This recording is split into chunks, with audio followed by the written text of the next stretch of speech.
Here we go on a Tuesday Wheelhouse. You're listening to ESPN 97.5 and 92.5. It is Tuesday, February 8th, 2022, as we get things rolling here at the start of a brand new Sports Talk radio program. Short show tonight until 5:30. Aggie basketball coming up on the station, so a lot to talk about between now and then. We will be all over the Lovie Smith introductory press conference. Nick Caserio spoke. Cal McNair gave an opening statement. And, of course, Lovie Smith met the media for the very first time, not as the DC, but as the new Texans head coach. We'll talk about that. Ryan Leaf, former NFL quarterback, former college quarterback, now an NFL and college analyst. He'll be joining us at 3:30. Hypothetical Tuesday. Man, are we locked and loaded to start today's show. Cody, you and I were at the press conference earlier today at NRG Stadium.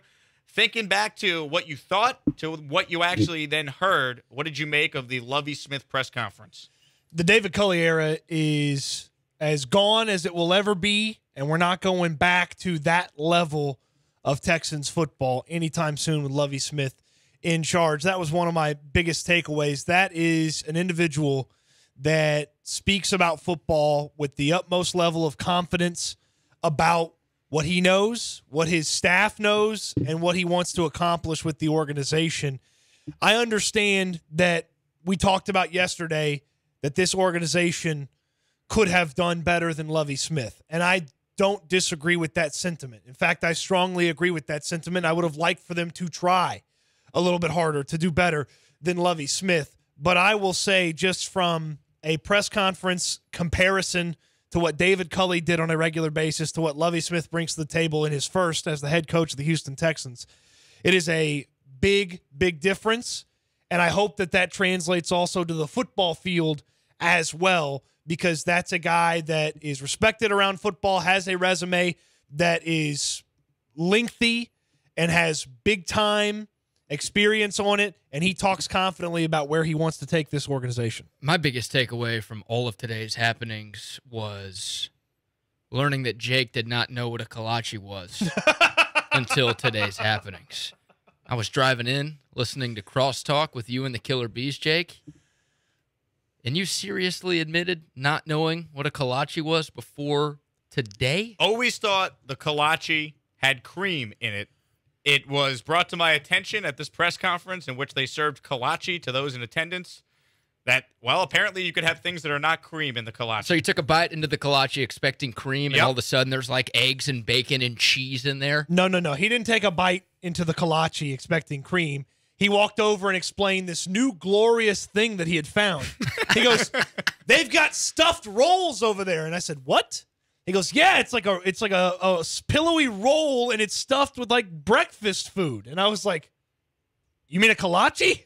And he was like, "Is that what that is?" No way. It was a life-changing experience. So I honestly owe it all to Lovie Smith for bringing us all together, because without him, I would not have been able to experience the NRG Stadium kolache of champions.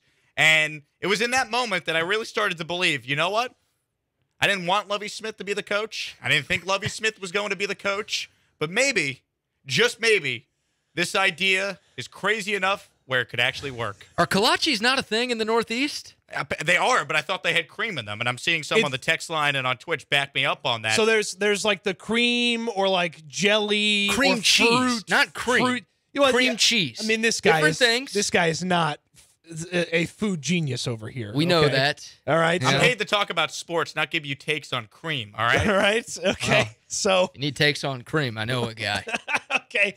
So yeah, there's the traditional like more square centric ones where they've got like fruit filling or cream filling, but you know, we know the more like sausage shaped lengthy ones or the ones that are stuffed and rolled upon themselves, looking like a roll that is stuffed. That was just a fascinating listen for me on my way into the parking lot, hearing that Jake did not know what a kolache was before today. Now, from the Lovie Smith part of the conversation, what did you take away, BK? Lovie Smith won the press conference today.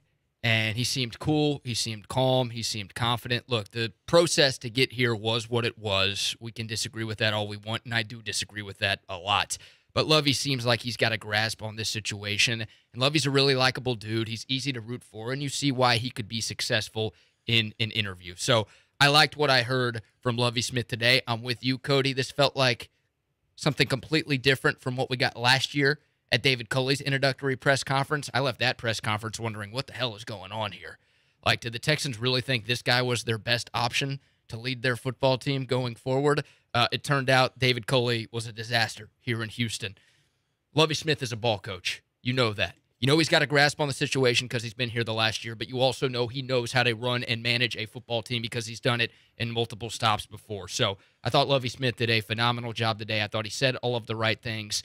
And to me, Jake, felt like a sigh of relief from this fan base. Felt like a big, deep breath, a deep exhale from NRG Stadium earlier today. And I think that's the mindset and the reaction from a lot of this fan base after what we saw and heard from Lovie Smith today. I didn't like the process that led them to Lovie Smith, but at least you hear Lovie Smith and you think, this guy's a legitimate football coach. I don't know what his ceiling is with this organization. I don't know how many years he's going to be here, but I have a lot of faith that this team is not going to be considered a joke if Lovie Smith is this team's head coach. The guy has a track record of success in the NFL. He's highly respected. I think the coaching staff bought in, getting a chance to talk to Pep Hamilton before the press conference today. Really impressive dude. I'm glad he's staying around as the team's offensive coordinator. I just think Lovie Smith has a legitimate plan, and the idea of David Culley being a puppet, I think that was true, and it proved out to be true, which is why David Culley, after 1 year, was fired. I don't think Lovie Smith is going to be a puppet. I think Lovie Smith agrees with the direction the organization wants to go, and he's getting this opportunity to be an NFL head coach for the third time, so he's going to be receptive to what Nick Caserio wants.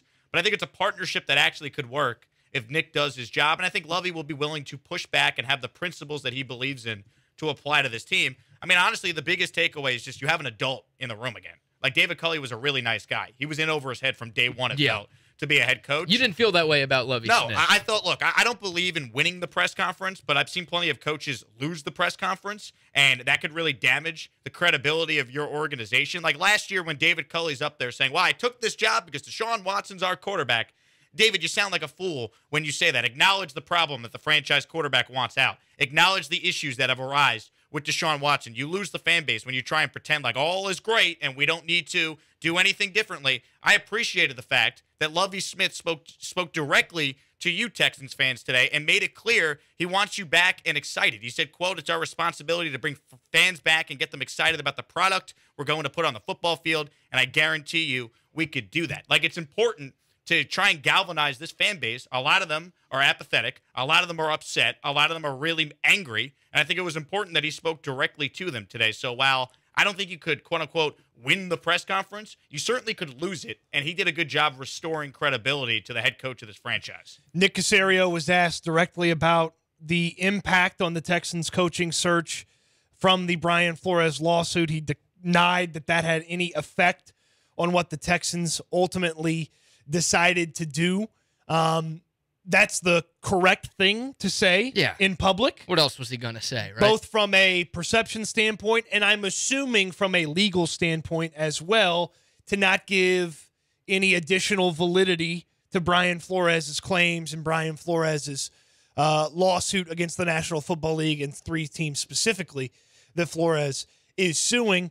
And it was interesting because Caserio very much is while he is a contained personality, he does sometimes come off as a big personality, but Lovie Smith very much came off as a equally big personality. And Nick Caserio talked about it very early on in their press conference.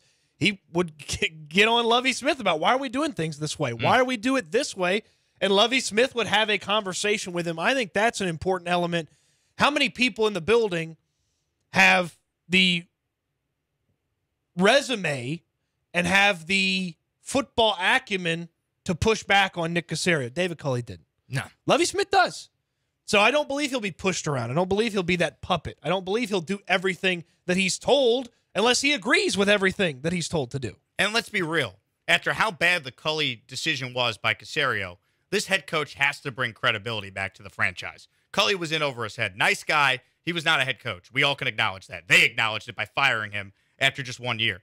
Lovie Smith might not be everyone's choice, but at least the guy's done the job. He brings accountability, respectability. He's never going to embarrass you. David Culley embarrassed this team with some of his answers at these press conferences a year ago with what he said throughout the year, his actions during games. I don't want to hear, oh, well, Jake, he won 4 games. Great. Actually watch the games and tell me how responsible David Culley was for any of that. Like, I don't know if Lovie Smith is going to be here 3 or 4 years from now, but at least for a day, if you want to be optimistic about the direction the Texans are going in, you at least could point to a track record to fall back on if you're, trying to believe in a guy like Lovie Smith. Yeah, that's why people didn't want McCown around here, right? Because it would have felt like Josh McCown was in over his head. I mean, David Culley had nearly 3 decades of coaching experience in the NFL, and he was clearly in over his head. Josh McCown has 0 years of coaching experience in this league, and there would have been some moments, surely, where he would have felt and looked in over his head. You don't get that with Lovie Smith. Look, the Texans backed into a good situation here. They did. Not a great situation. I'm not going to change my tone or opinion from yesterday.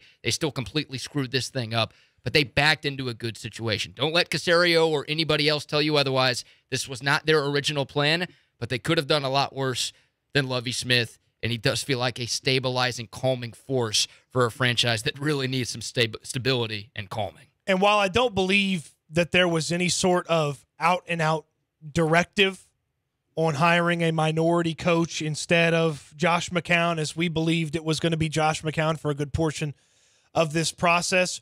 Regardless of how Lovie Smith ended up with this opportunity, the way he speaks about his charge as a minority coach in the National Football League and how serious he takes that and how important it is for him to create other opportunities for other minority coaches. He mentioned by name Pep Hamilton being the offensive coordinator and hoping to be able to help Pep Hamilton build on his future in the National Football League. I mean, regardless of how it got there, Lovie Smith's taken this opportunity very seriously, not only from I'm the head coach of the Houston Texans, but also I'm one of the few minority coaches in the National Football League getting this opportunity, and he spoke about that opportunity with reverence. And again, regardless of how they ended up on that, that's a positive when you think about some of the factual statements that Brian Flores' lawsuit brought to the forefront over the past few days in the NFL. Also worth noting, you had former Texan Jonathan Joseph there today, former Texan Travis Johnson there today, a future Texan Hall of Famer, Andre Johnson, in attendance today, getting some of the old Texans players back a part of this team, feeling good about the direction of the franchise. That's all really important. This team has been very disconnected from its fan base. You hope a guy like Lovie Smith could start to reconnect the fan base back to the team once again. Kevin Walter was there too. He's got a significant couple of significant portions of Texans history. Him and I were having the kolaches together. He knew it was a kolache, too. He did. By the way, our audience, apparently all you guys are kolache experts. Someone saying BK is saying it wrong. Shocker. Someone saying that's not actually what a kolache is. Someone saying, oh, Jake, you're right. There is cream in it. Who knew our audience, the Wheelhouse, great audience that we possess, is such big kolache consumers, kolache eaters? 713-780. ESPN is the number if you want in on the conversation. You could tweet us at Jake Asman, at Cody_Stoots, at Brad Kellner